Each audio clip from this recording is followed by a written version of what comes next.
Some people make us feel powerless. We hope that God will get them, that karma will correct them, that the long arc of the universe which bends towards justice will somehow bend and break them.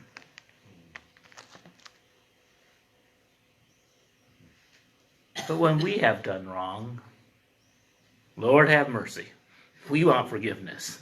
Hell? No, not for me. So, God is damning, or is God forgiving? Is the universe damning, or is the universe forgiving? If God created us as imperfect beings, is it just for God to punish us for being imperfect? The Bible gives contradictory answers. The loudest voices in Christianity have been the most condemning. And I'm sure you are all acquainted with the scriptures of damnation. But I want today to share with you some of the scriptures of universal love. Scriptures that inspired the universalist part of our heritage. From the Gospels, these words attributed to Jesus. What do you think if a man has 100 sheep and one of them have gone astray?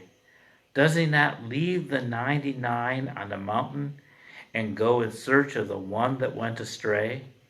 And if he finds it, truly I say to you, he rejoices over it more than the other 99 that never went astray.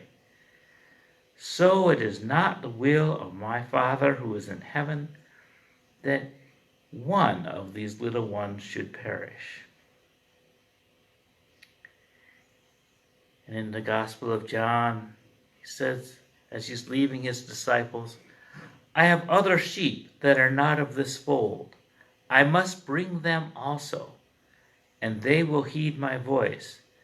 So there shall be one flock and one shepherd. Jesus is kind of forgiving sort of fella. He even forgave the people that didn't listen to him. If anyone hears my sayings and does not keep them, I do not judge him. For I did not come to judge the world, but to save the world. And even Jesus on the cross said, forgive them, for they know not what they do. So apparently for Jesus, ignorance is an excuse.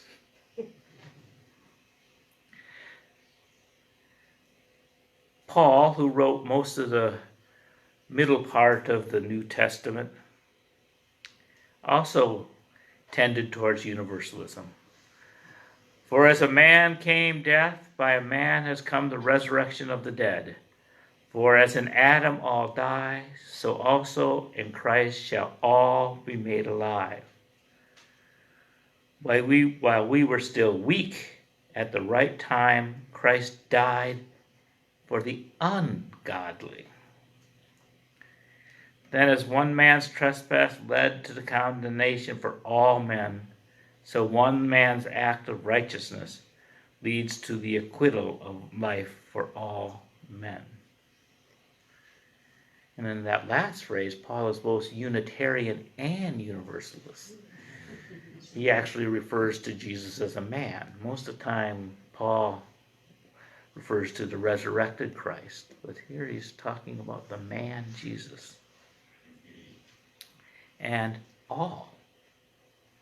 What part of all don't you understand? All. Early Universalists were enamored with the idea that God is love. The 1803 Winchester Profession states, we believe there is one God whose nature is love. The profession has profound consequences. I mean, it seems non-controversial, and most Christians would agree with it, up to a point. Up to the point that's saying because God is love, that hell is incompatible with the notion of a loving God.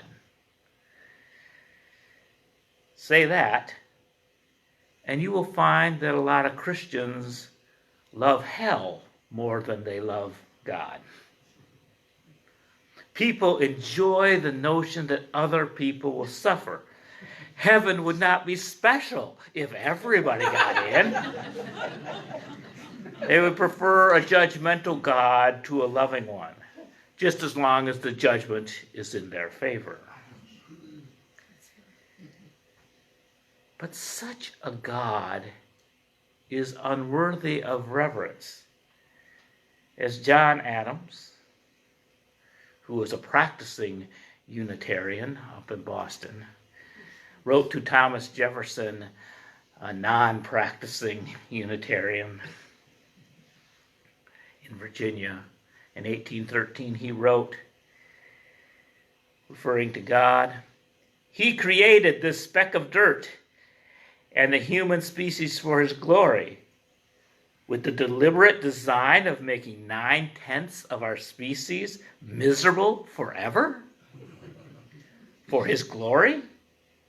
This is the doctrine of Christian theologians in general, 10-1. Now, my friend, can prophecies or miracles convince you or me that infinite benevolence, wisdom, and power created and preserves for a time innumerable millions to make them miserable forever? For his own glory? Wretch! There's an exclamation point there. Adams meant it. What is his glory? Is he ambitious? Does he want promotion? Is he vain? Tickled with adulation? Pardon me, my Maker, for these awful questions. My answer to them is always, I believe no such things. Adams is just perplexed at what type of God would create the overwhelming majority of his people in order to destroy them. Jose Belu, an early Universalist writer, contemporary with Adams and Jefferson,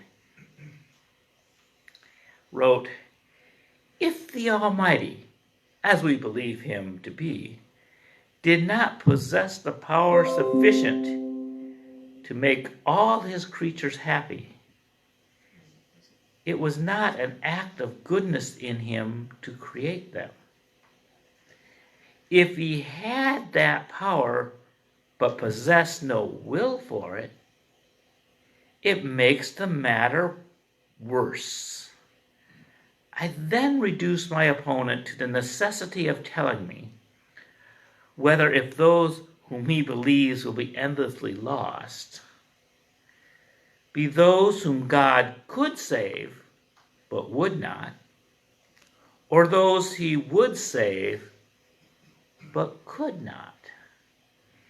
If it be granted that God has both the power and the will to save all men, it is granting all I want for the foundation of my faith."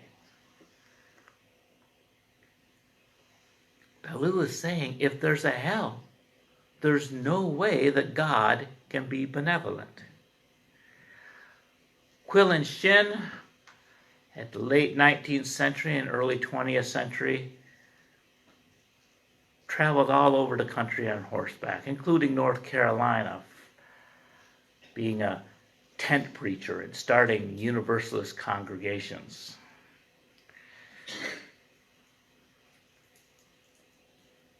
He was a fiery revivalist preacher and would often get into debates with other revivalist preachers who were around, because before cable TV, debates were big attraction. And here's what he says about theology.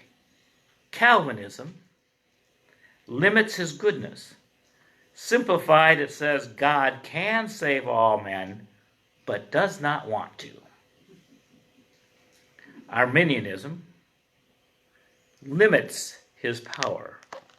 It says he wants to save all men, but cannot. Arminianism, I'm sure most of you have heard of Calvin. Jacob Arminius was the person who probably came up with a formula that's believed by most Christians, that salvation is offered, but it's up to human beings to accept or reject it. But in that scheme of things, that means that God is not all-powerful, because cannot control whether we accept or reject it. And so Quinn goes on to say, now then, when we limit God's goodness or power or wisdom, we make him an imperfect God. And if God is not perfect, then there is no God. So this is atheism. So in Quill and Shin's idea is like, if you believe in hell, then you don't really believe in God. Because that God is so imperfect that it's not worthy of worship.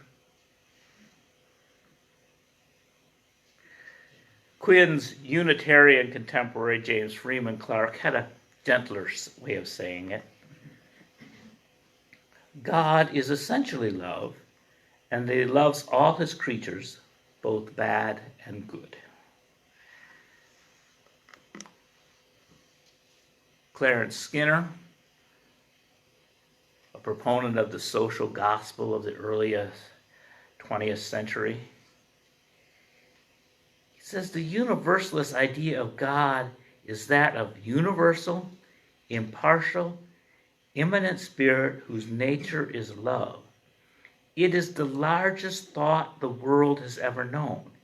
It is the most revolutionary doctrine ever proclaimed, the most expansive hope ever dreamed. In this description, Skinner describes God as a spirit, not as a person. Not a judge, not even a loving father, but a spirit, closer to the concept of love itself.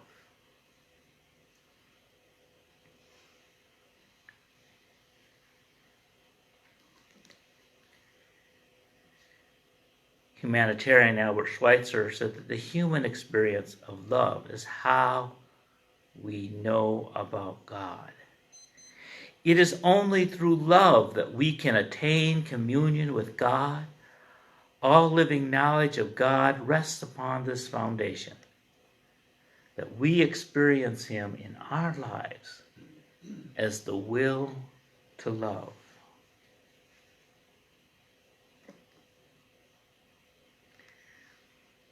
I think most Unitarian Universalists tend to see God as love, or love itself as an all-powerful force. We do not enter into the paradise of love by worshiping it. We enter by living in love. We do not praise the noun love. We do not worship the god Cupid. Instead, we live the verb love. Love is action, a difference we try to make in the world. Schweitzer's term, the will to love. Love is the decision we make. It's not some sentimental feeling of, gee, I like that. I like pizza. But love is a decision. To love is to believe that there is something that connects us all. To know that at some level, all of us love and want to be loved. Love is an act of will. It is a determination that whatever people may do, we choose not to exclude them. Do we damn people to hell? No. We choose to love. People often try to defend against being hated by pretending that they do not need love. Needing love is seen as being vulnerable. Some try to appear invincible, but somehow we must peer above our own ramparts and over the walls of other people's fortresses and look beyond their defenses and seek to find a reason to love. This is an act of faith. We cannot wait for others to become lovable. We will be waiting a long time for some folks. And some people can't wait on us. If we have the strength to be loving, we make them lovable. Do we damn people to hell? No. We choose to love. Loving the universal connection between people is hard work. It is easier to be indifferent. Chicago newspaper columnist Mike Royko, a little curmudgeon who spoke to my heart even in my youth, said it's easier to be a conservative than it is to be liberal. It's easier to hate than to be loving, because it's easier to lift a finger, to give a finger, than to give a helping hand.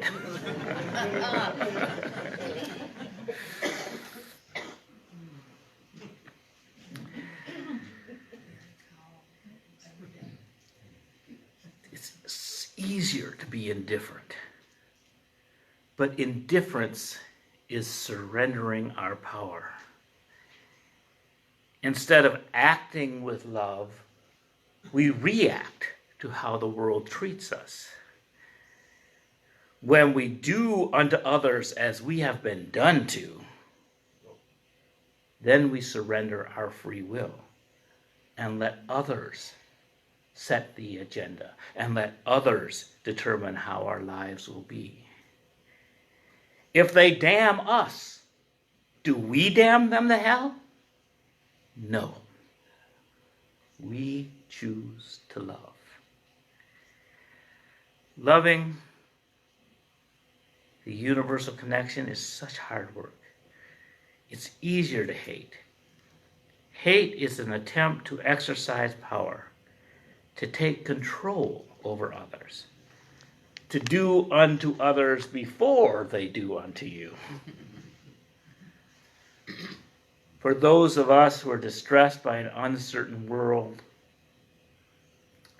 hate is a pathway to certainty. If you hate others, you are almost guaranteed that they will hate you in return. If you presume that someone will reject you, your behavior will probably assure it.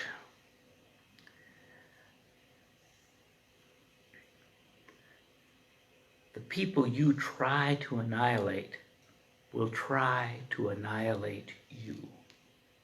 And then the last person standing will not be able to reproduce, and they will also die. Should people condemn each other to hell? No. We can choose to love. I prefer the uncertainty of love. Loving others will not guarantee that we are loved in return. But it connects us to a power greater than ourselves. Love is the creative power of life. Biologically, this is true. But the truth is larger than that. People do not make love only to make children. We create love in an infinite number of ways in order to connect with infinity. Love is not selflessness, but it is the giving of one's best self, giving one's highest self unto the world. is finding true love. Frank Lloyd Wright wrote, "In what then to place one's trust as a worthy object for creative energy? Place it in nothing at all outside one's own best self, nor place it within oneself either, unless there is something beyond selfishness there. Selfishness is selfhood degenerate. Selfhood is whole-minded and noble." I believe that love leads us to a universal selfhood. Love is not selfishness. It's not a strategy we use to obtain love for ourselves, or loving God to get a reward in heaven.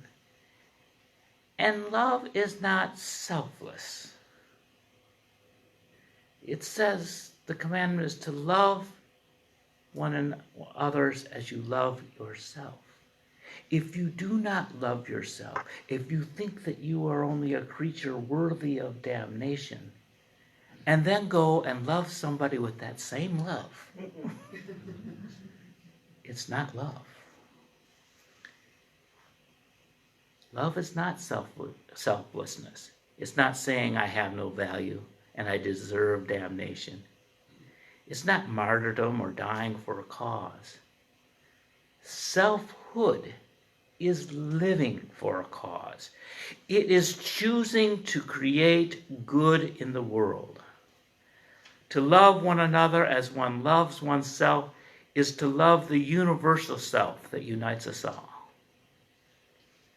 So that even if, or more correctly, even when our body dies, it is the love that we have lived that will remain. May we bless and be blessed.